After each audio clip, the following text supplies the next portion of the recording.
Hello friend, আসসালামু আলাইকুম। আর রাজ্জাকু Bangla food চ্যানেলে আপনাদেরকে স্বাগতম। আমি শেফ সাবিনা ইয়াসমিন সীমা। আজকের রেসিপি চিকেন রান্না।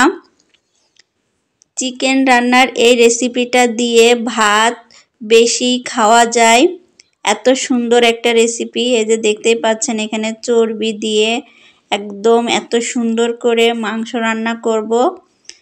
একদম অল্প তেলে এত সুন্দর মাংস রান্না হবে তা বলার না। দেখুন, প্রথমে আমরা কড়াইতে তেল দিয়ে দিলাম, দিয়ে এখানে আমরা গরম মশলা, ফল, ডাল দিয়ে দিলাম। এরকম তেলের পারে গরম মশলা আর ডাল দিলে সুন্দর একটা সুঘ্রাণ বের হয় তেলে, আর সেই সুঘ্রাণটা পুরো তরকারিতে ছড়িয়ে পড়ে, একদম চারপাশে ছড়িয়ে পড়ে এই সুঘ্রাণটা। এবার এখানে আমরা কিছু জিরে দিয়ে দেব, দিয়ে এটা যখন ফুটে যাবে তখন আমরা এখানে পেঁয়াজ দিয়ে দেব আর রসুন দিয়ে দেব। পেঁয়াজ আর রসুনটা হালকা আমরা ফ্রাই করে নেব। এইভাবে রান্না করলে এই রেসিপিটা দিয়ে ভাত বেশি খাওয়া যায়, এত টেস্ট হয় আর এত মজা হয় তা বলার না। এখন এটাকে একটু ভেজে একটু হালকা ব্রাউন কালার করে নেব, হালকা ভাজা ভাজা করে নেব। যখন এটা একটু হালকা বাদামি হয়ে যাবে তখন আমরা এখানে শুকনো উপকরণ যোগ করব। এখানে আমরা যে 1 চা চামচ লবণ, 1 চা চামচ হলুদ, 2 চা চামচ এখানে আমরা চিলি ফ্লেক্স ব্যবহার করব। এই চিলি ফ্লেক্সটা দেওয়াতে সুন্দর একটা ঘ্রাণ আসে আর সুন্দর একটা কালার হয়। আর এই চিলি ফ্লেক্সটা এই তেলের পারে পড়লে সুন্দর একটা সেন্ট, একদম ঘ্রাণে মো করে। এটা বানানো একদমই সহজ।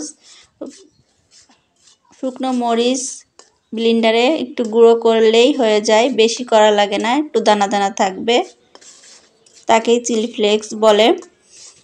এটাকে দেখুন ভেজে ভেজে একদম, এই যে দেখুন আমার কিন্তু এখানে তেল একটুও নেই, দেখতেই পাচ্ছেন কড়াইতে। এখন আমরা মাংসগুলো উঠাই দেব, কিন্তু যখন আমরা রান্না করব তখন দেখবেন কত তেল আসবে, কারণ এখানে আমরা চর্বি সহ মাংস দিয়েছি।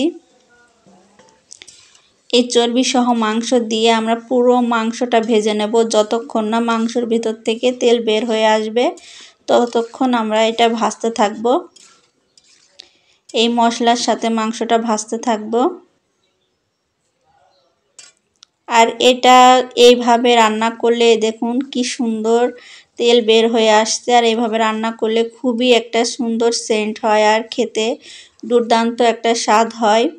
চিকেন এভাবে রান্না করলে রেসিপিটা দিয়ে ভাত এত বেশি খাওয়া যায় তা বলার না।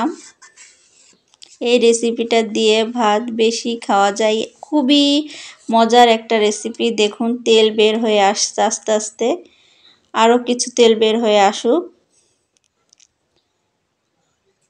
দেখুন এই যে আরও কিছু তেল বের হয়ে আসছে, আমরা এই যে নাড়িয়ে নাড়িয়ে একদম ভাজা ভাজা করে ফেলবো। এরপরে এখানে আমরা পানি দিয়ে দেব। পানি দিয়ে কিন্তু আমরা আর নাড়াবো না, একটু হালকা একটু সাইড থেকে এই করে আমরা রেখে দেব, কারণ পানি বলক না ওঠা পর্যন্ত নাড়ানো যাবে না, তাহলে মাংসটা ধোয়া ধোয়া হয়ে যাবে। এবার পানি যখন বলক উঠে যাবে তখন কিন্তু আমরা নাড়াবো। এই যে এখন পানি বলক উঠে গেছে, এখন আমরা নাড়িয়ে দেব। এখন দেখুন খুব সুন্দর একটা কালার চলে আসছে আর কত তেল বের হয়েছে, মনে হচ্ছে কত তেল দিয়ে আমি মাংসটা রান্না করছি। তবে আপনাদেরকে প্রথমেই দেখিয়ে দিয়েছি খুবই অল্প তেল দিয়েছি আমি।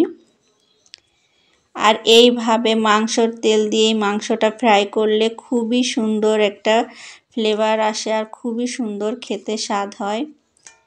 দেখুন এই যে অল্প একটু পানি দিয়েছিলাম যাতে মাংসটা সিজে যায় আর হচ্ছে আলুটাও সিদ্ধ হয়ে যায়। এখন আমরা শুধু নামিয়ে নেব।